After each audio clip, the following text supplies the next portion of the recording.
Class 11th की chemistry में आज हम लोग ऑक्सीकरण एवं अपचयन की इलेक्ट्रॉनिक संकल्पना के विषय में पढ़ते हैं।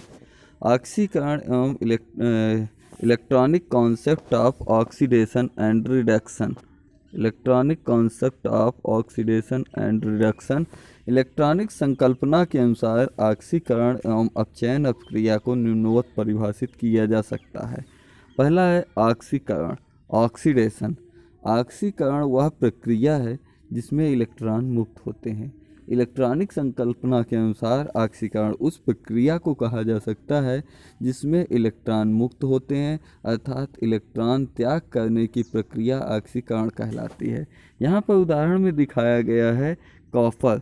कॉपर जो न्यूट्रल परमाणु था, उदासीन परमाणु था, यह Cu2+ में परिवर्तित होता है यदि 2 इलेक्ट्रॉन का त्याग करता है। इसी प्रकार Sn2+ Sn4+ में परिवर्तित होता है यदि 2 इलेक्ट्रॉन का त्याग करता है। 2Cl- 2 इलेक्ट्रॉनों का त्याग करके Cl2 में परिवर्तित हो जा रहा है।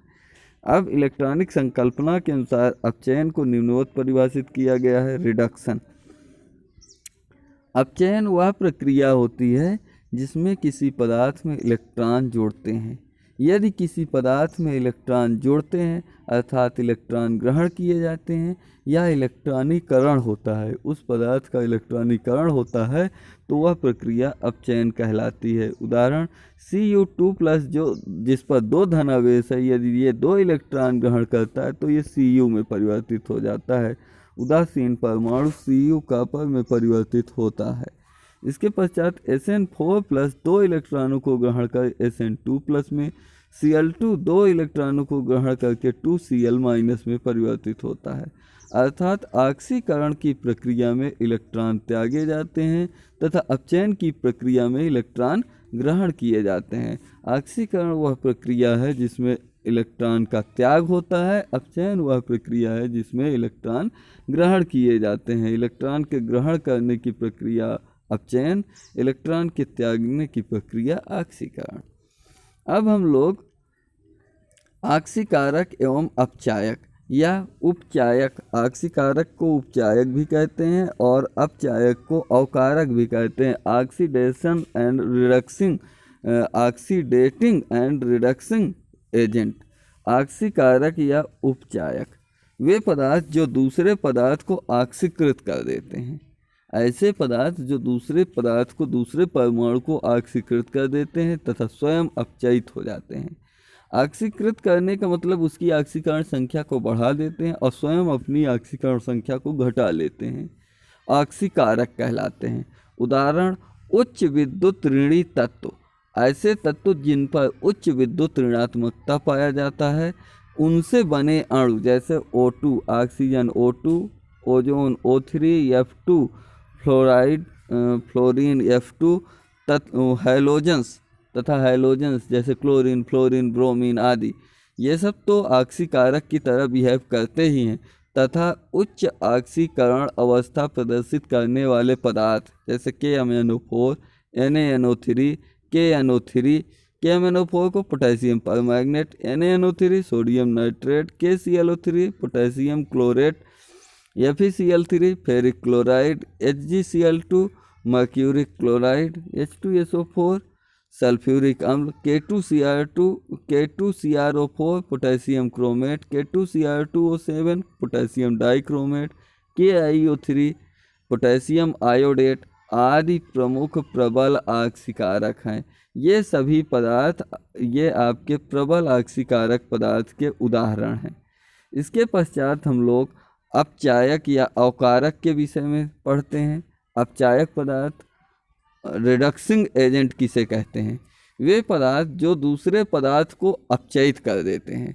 ऐसा कोई पदार्थ जो दूसरे पदार्थ को अपचयित कर दे और स्वयं ऑक्सीकृत हो जाते हैं, अपचायक पदार्थ कहलाते हैं। उदाहरण उच्च धन विद्युतीय धातुएं जैसे सोडियम, एल्युमिनियम, जिंक इत्यादि तथा अधातुएं जैसे कार्बन, सल्फर, फास्फोरस, हाइड्रोजन आदि तथा निम्न ऑक्सीकरण अवस्था प्रदर्शित करने वाले तत्व यौगिक जैसे SnCl2, FeCl2, Cu2Cl2, Ki potassium iodide, H2S, SO2, FeSO4 × 7H2O, H2O2 आदि प्रमुख अपचायक के उदाहरण हैं, अपचायक पदार्थ के उदाहरण हैं।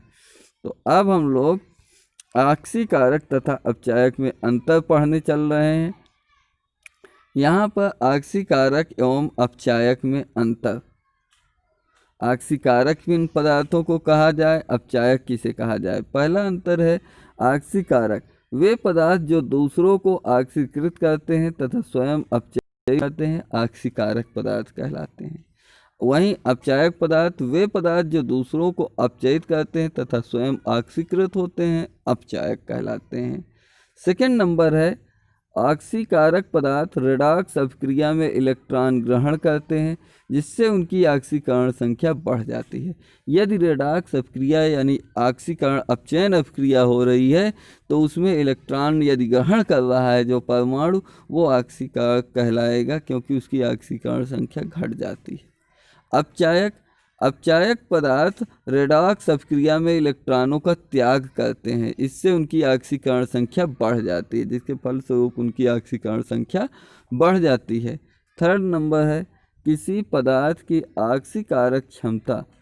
आक्सीकारक क्षमता यानी आक्सीकृत स्वयं आक्सीकृत होने की क्षमता उसकी इलेक्ट्रॉन ग्रहण करने की क्षमता पर निर्भर करता है कि वो कितनी शीघ्रता कितनी तीव्रता से इलेक्ट्रॉन ग्रहण कर सकता है, तथा यही कारण है कि उच्च विद्युत ऋणात्मकता के पदार्थ प्रबल आक्सीकारक होते हैं। ऐसे पदार्थ जो उच्च विद्युत ऋणात्मकता प्रदर्शित करते हैं प्रबल आक्सीकारक होते हैं। अब हम लोग अपचायक को देखते हैं। किसी पदार्थ की अपचायक क्षमता उसके इलेक्ट्रॉन त्याग करने की क्षमता पर निर्भर करता है कि कोई सा पदार्थ अपने में उपस्थित इलेक्ट्रॉन अपने से एक या अधिक इलेक्ट्रॉन को कितनी शीघ्रता, तीव्रता एवं प्रबलता से इलेक्ट्रॉन त्याग करने की क्षमता रखता है।